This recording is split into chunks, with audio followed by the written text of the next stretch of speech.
اعوذ باللہ السمیع العلیم من الشیطان الرجیم بسم اللہ الرحمن الرحیم یرید اللہ ان یخفف عنکم وخلق الانسان ضعیفا صدق اللہ العلی العظیم رب اشرح لی صدری ویسر لی امری واحلل عقدۃ من لسانی یفقهوا قولی رب یسر ولا تعسر وتمم بالخیر۔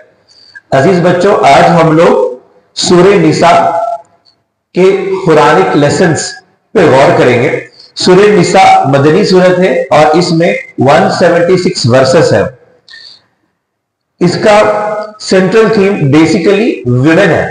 سورہ نساء جو سورت ہے، اس کا سورت کا مطلب بھی جو ہے ویمن ہے، عورت کے مسائل، عورتوں کی ضروریات، عورتوں کے حقوق اور پھر ان کا مقام، ان ساری چیزوں پر یہ سورت جو ہے بڑی اچھی طریقے سے روشنی ڈالتا ہے۔ زمانہ نزول، یہ سورت کب نازل ہوئی تھی یہ امپورٹنٹ ہے۔ یہ جو سورت ہے نا سورہ نساء کب نازل ہوئی تھی یہ امپورٹنٹ ہے۔ جب خاص طور پر جنگ احد میں مسلمان کا جو گروپ تھا وہ ہار گیا تھا، شکست مل گئی تھی۔ ہارنے کے بعد کیا ہو گیا تھا، کافی لوگ گزر گئے، کافی لوگ شہید ہو گئے، کافی لوگ جو ہے نا کافی گھراں اجڑ گئے، وہاں پر کافی لوگ بیوہ ہو گئے، کافی بچے یتیم ہو گئے۔ تو اس کے بعد کیا ہو گیا، کافی مسائل آ گئے سوسائٹی میں۔ کیا مسائل آ گئے؟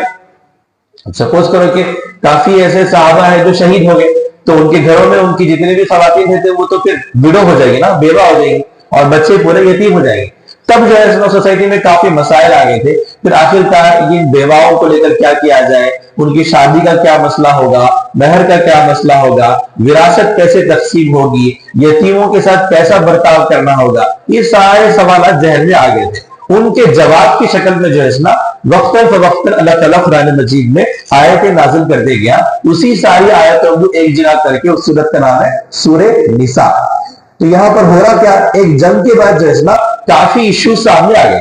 اس ایشوز کو لے کر جو ہے نا ہمارے درمیان میں ہدایت کے طور پر یہ آیتیں آئی ہیں سورہ نساء میں۔ اور خاص طور پر کیوں آئی تھی بولے تو اس میں منافقین کی ہمتیں بڑھ گئی تھی۔ منافق کون ہوتا ہے بیٹا؟ ہاں، جو نفاق پیدا کرتا ہے، یعنی جو ٹیڑھ پیدا کرتا ہے، جو لوگوں کے درمیان میں پھوٹ ڈالتا ہے، اسے کہتے ہیں منافق۔ تو مگر منافق ہمارے سامنے کیسا رہتے؟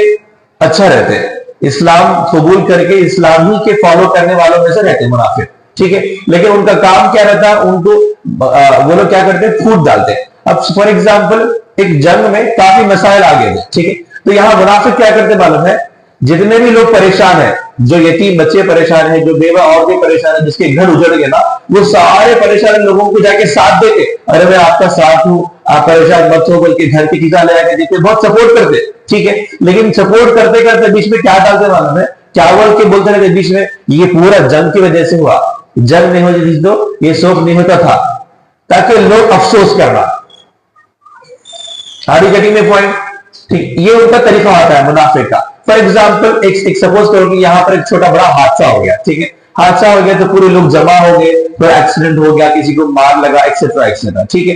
تو اس میں سے کیا ہوتے والا ہے، وہ جو منافق ہوتے ہیں ان لوگوں کو اچھا برتاؤ کرتے اور بہت زیادہ ہیلپ بھی کرتے، جا کے بولتے معلوم ہے، ارے ان کو پانی پلائیں گے، چلو ان کو ہمارے گھر پہ لے کے دیں گے، چلو ان کو کپڑے دلائیں گے، ان کو ایسا ان کو ٹریٹمنٹ کریں گے، کرتے وہ لوگ۔ لیکن کرتے کرتے کیا کرتے معلوم ہے، کچھ ایسی باتیں کرتے جس کی وجہ سے جو ہے نا وہاں کے سارے لوگ افسوس کرنا اور اصل جھگڑے کی طرف جانا، اصل جھگڑے کا موضوع اٹھانے کی کوشش کرتے۔ یہ طریقہ ہوتا ہے منافقین کا۔ یہ میں آپ کو کیوں سمجھا رہا ہوں، کیونکہ زندگی میں ایسی چیزیں ہمارے اطراف میں ہوتی، کبھی کبھار ہمارے درمیان میں رہنے والے لوگ ہم سے اچھا بھی برتاؤ کرتے، ہماری مدد بھی کرتے اور ہم ان کی مدد بھی لیتے، لیکن مدد کرتے کرتے وہ لوگ پورا ٹاپک چینج کر دیتے، ان کا پورا موضوع چینج ہو جاتا اور موضوع وہ بہرحال جھگڑے کی طرف لے کے جاتے، اسے منافق کہتے ہیں۔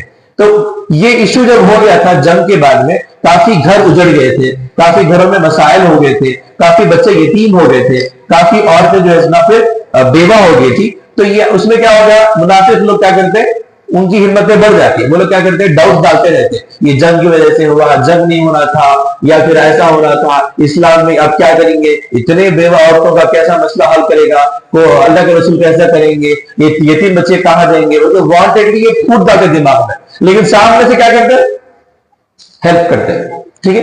یہ منافق ہے، یہ بیسیکلی یہ زمانے رسول ہے، اس کا سینٹرل تھیم ہے سورہ نساء کا۔ اس میں 9 لیسنز ہیں، ٹھیک ہے۔ لیسن نمبر 1 سب سے امپورٹنٹ ہے، یہ غور کرو، میاں بیوی کے رشتے سے ہی خاندان اور رشتے بنتے ہیں اور خاندان ہی معاشرے کی بنیاد ہے.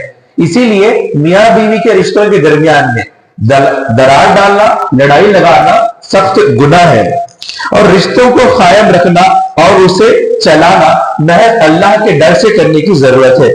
یتیموں کے حقوق ادا کرنا چاہیے اور اس کا جواب مجھے اور آپ کو اللہ کو دینا ہے.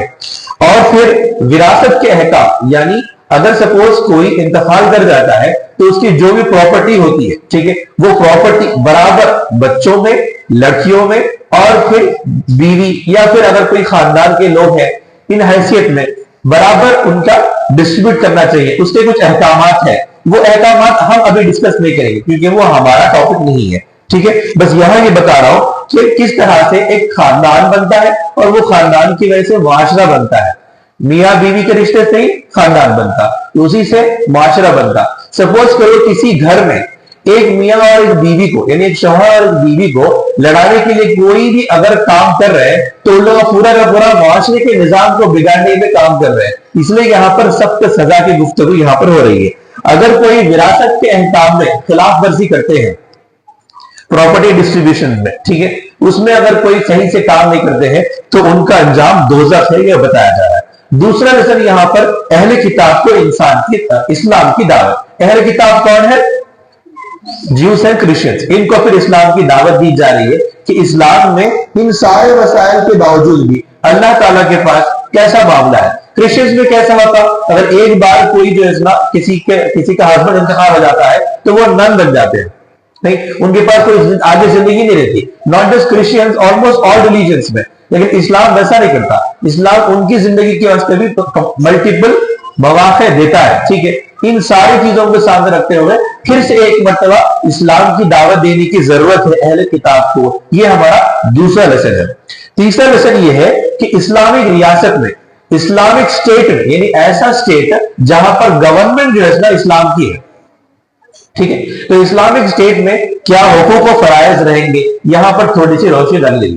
کیا ڈیوٹیز رہیں گے، کیا رائٹس رہیں گے، لوگوں کے رائٹس کیا رہیں گے اسلامک اسٹیٹ میں، یہ یہاں پر ڈسکس کی گئی ہے. اور یہ بتایا گیا ہے کہ اگر کوئی بھی مسئلہ لوگوں کے درمیان میں آتا ہے، کوئی بھی مسئلہ، کسی بھی حیثیت کا مسئلہ آتا ہے تو لوگ جو ہے کمپلسری ان کو چاہیے، مسلمان کو چاہیے کتاب اللہ یعنی قرآن مجید اور پھر حدیث نبوی سے مسائل کو حل کرنے کی تلقین دی گئی یہاں پر. ٹھیک ہے، اللہ کے رسول اللہ علیہ وسلم کیا بول رہے اور پھر قرآن مجید کیا بول رہا، ان دونوں کو پکڑ کے اس مسائل کو حل کرنا، یہ یہاں پر سکھایا گیا ہے. یہ ہوگا تیسرا لیسن. چوتھا لیسن منافقین کی صفات کو یہاں پر پھر سے بیان کیا گیا ہے. منافقین کی صفات کو ہم لوگ سورہ بقرہ میں بھی اچھے سے پڑھے تھے. ٹھیک ہے، یہاں پر بھی منافقین کی صفات سے بتایا گیا. سب سے امپورٹنٹ بات یہاں پر یہ بتایا گیا کہ کوئی بھی گفتگو میں، کوئی بھی مسئلے میں منافقین جو ہے نا قرآن و سنت سے گریز کرتے، یعنی اس سے ذرا دوری سے رہتے. سامنے وہ کافی پیش رہتے، سامنے وہ لوگ بہت زیادہ اسلام کے واسطے کام کرنے، مسلمانوں کے ہیلپ کرنے، ایسی چیزیں کرتے. لیکن جب پرابلم آیا تو قرآن و حدیث میں نہیں ہوتا بھائی کیا بولا، تم کیا بولے، نہیں تو وہ نہیں سمجھ میں آیا. یہ لیول کا جو مزاج ہوتا ہے نا، یہ بیسیکلی منافق کا ہوتا ہے. آپ جو بھی بولے ہوں گا آپ کو سمجھ میں آئے یا نہ آئے، لیکن مجھے آپ کو چاہیے کہ ہم قرآن و حدیث کی روشنی میں گفتگو کریں، تو پھر ہم جو ہے نا منافق نہیں ہوتے. یعنی اگر ہم کسی بھی معاملے میں قرآن و حدیث کی روشنی میں گفتگو نہیں کرتے ہیں تو پھر ہمارے اندر بھی منافقت کی صفات ہے. یہ ہم کو جائزہ لینے کی ضرورت ہے. دوسری بات یہاں پر یہ بتائی گئی کہ جب بھی کوئی بڑا معاملہ آتا ہے تو وہ دنیا کی ہر چیز کی قسم کھائیں گے لیکن اللہ کی قسم نہیں کھائیں گے. یہ منافق کی صفت ہے. اگر حق پہ ہے اور اگر آپ سچ ہیں تو مجھے اور آپ کو چاہیے کہ ہم کو وہاں پر ثابت قدم دکھانے کے لیے اللہ کی قسم کھانی چاہیے سر. لیکن منافق نہیں کرتے، کیوں؟ کیونکہ ان کے دل میں کھوٹ رہتے، وہ لوگ ڈر جاتے ہیں. یہ چوتھا لیسن ہے. پانچواں لیسن نزول قرآن کی حکمت، یعنی یہ اللہ تعالیٰ کی یہ قرآن کی جو آیتیں ہیں، یعنی قرآن کی جو نازل ہو رہی ہے، اس کے پیچھے کیا حکمت ہے، اس میں تھوڑا سا ایکسپلینیشن دیا گیا ہے. کیا حکمت ہے؟ حدیث کی روشنی میں لوگوں کے درمیان فیصلہ کرنا. اسی حکمت کے ساتھ قرآن مجید نازل کی گئی ہے. یعنی اللہ کے رسول صلی اللہ علیہ وسلم کیا بول رہے ہیں اس کو سنتے ہوئے لوگوں کے درمیان میں فیصلہ کرنا، اسی حکمت کے ساتھ جو ہے قرآن مجید نازل ہوئی. یہ یہاں پر سمجھایا جا رہا. اس کے بعد یہ بتایا ذرا کہ راتوں کو چھپ چھپ کر مشورے کرنے والے منافقین پر گرفت کی گئی ہے. وہ زمانے میں ایسا ہوا کرتا تھا، جب جنگ ہو گئی، کافی مسائل آ گئے نا، تو منافق کیا کرتے تھے، سامنے دن کے اوقات میں اچھا سب سے ملنا جلنا، ٹھیک ہے، کافی اچھا رہتے، رات کے ٹائم پہ صبح میں جن سے مل رہے نا ان سے نہیں ملتے تھے، ٹھیک ہے. رات میں ان کا اپنا ایک گروپ رہتا تھا، وہ لوگ چوری سے ملتے تھے اور چھپ چھپ کے ان کی الگ سے پیرلل مشورے ہوتے تھے. سپوز کرو کہ کوئی بہت بڑا یہاں پر فلڈ آ گیا ہے، باڑھ آ گیا ہے، ٹھیک ہے، پورا پانی آ گیا، پورے گھروں میں پانی چلے گیا، تو پورے لوگ جمع ہو کے ارے گھروں میں سے پانی کیسا نکالیں گے، یہ گھروں کو کیسا بچائیں گے، تو ڈسکس کریں گے، بولے پورے لوگ جمع ہو جاتے ہیں، ٹھیک ہے. جمع ہو جانے کے بعد میں پورے فیصلے ہو جاتے ہیں، کب ہو جاتے ہیں، دن کے ٹائم میں ہو جاتے ہیں. لیکن وہ فیصلہ میں جو ہے نا کسی کو کھٹکتا، ارے ویسا نہیں کرنا تھا، میرا نام آنا تھا اس میں. صبح کے ٹائم پہ پورے فیصلے ہو گئے، تو یہ 3-4 لوگ اس میں کیا کرتے معلوم ہے، رات میں الگ سے مل کے کیا کرتے، ان کے اپنے مشورے کر لیتے، فیصلے کر لیتے، صبح میں آ کے وہ فیصلوں کو لوگوں کے درمیان میں انفیوز کر دیتے. یہ ہوتی ہے منافقین کی صفت. سورۃ آیت نمبر 108 میں اللہ تعالیٰ کلیئرلی یہ سینٹنس وہاں پر ہے کہ راتوں کو چھپ چھپ کر مشورے کرنے والے منافقین پر گرفت کی گئی ہے. یہ معاملہ اگزامپل کے طور پر بولو، وہ ٹائم پہ بھی اللہ کے رسول وسلم کے زمانے میں ایسا ہوا کرتا تھا. یہ 5واں لیسن ہے. 6واں لیسن اگین ریپیٹ ہو رہا ہے، اہل کتاب کو اسلام کی دعوت دینا، یعنی کرسچنز کو اور جیوز کو اسلام کی دعوت دینا. 7 میں اگین اللہ تعالیٰ جو ہے منافقین سے بچنے کی تلقین کر رہا ہے. وہ ہم کو بول رہا ہے کہ تمہارے درمیان منافقین ہوں گے، تم ان سے بچا کرو. کیسا؟ 3 ایگزامپل دے رہا ہے کہ کیسے ہوتے ہیں منافقین. وہ دھوکہ دیتے ہیں، وہ کیا کرتے ہیں، دھوکہ دیتے ہیں، اور وہ ریاکاری کرتے ہیں، اور پھر وہ نیگیٹو پروپیگنڈا زیادہ پھیلاتے ہیں. کسی بھی چیز میں نیگیٹیوٹی، نیگیٹو پروپیگنڈا بہت زیادہ پھیلاتے ہیں. یہ منافقین کی صفت ہے. 8واں لیسن ہم کو یہاں سے ملتا ہے، ونس اگین اسلام کی دعوت ہے. عیسائیوں کو اسلام کی دعوت کے اوپر ہم کو 8واں لیسن یہاں پر ملتا.